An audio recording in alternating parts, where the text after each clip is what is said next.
As you're aware, it is hot out, and guess what? Your pets notice how hot it is. In case you didn't know, yeah, pets feel the heat too, especially during the daytime, midday, high temperatures when it gets really hot out there. So you need to make sure that you are extra careful with your pets. We can't stress it enough. Here with us this morning on some tips on how you can better protect your pets from the heat is Lieutenant Christopher Romero with the Animal Welfare Department. Thank you, Lieutenant, for coming by. Thank you for having me. So this is sad that we even have to talk about it, but it's this type of thing that we see every summer, or that you guys really deal with, is animals being affected by the heat. What are the more common things that you guys see?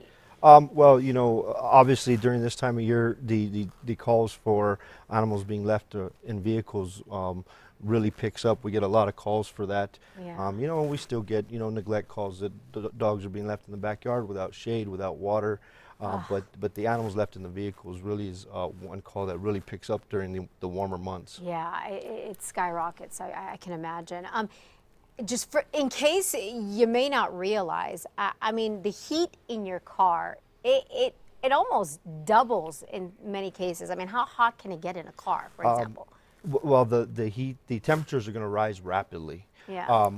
You take an 85-degree day, for example. Yeah. In 10 minutes, the temperature in the vehicle is going to be 102 degrees. In 10 minutes? In 10 minutes. So in 30 minutes, the temperature is going to be 120 degrees. You take a 90-degree day, and it's going to be 109 degrees in the vehicle in 10 minutes.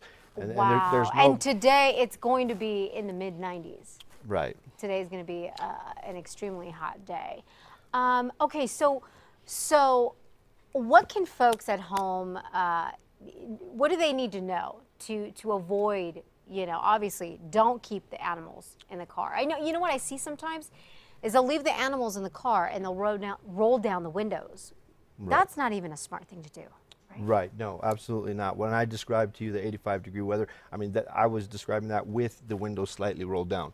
So you don't want to leave, there is no period of time you can leave an animal in a vehicle in the warmer months. Say that again. There is no period of time. There is no period of time. That's allowed. That's allowed.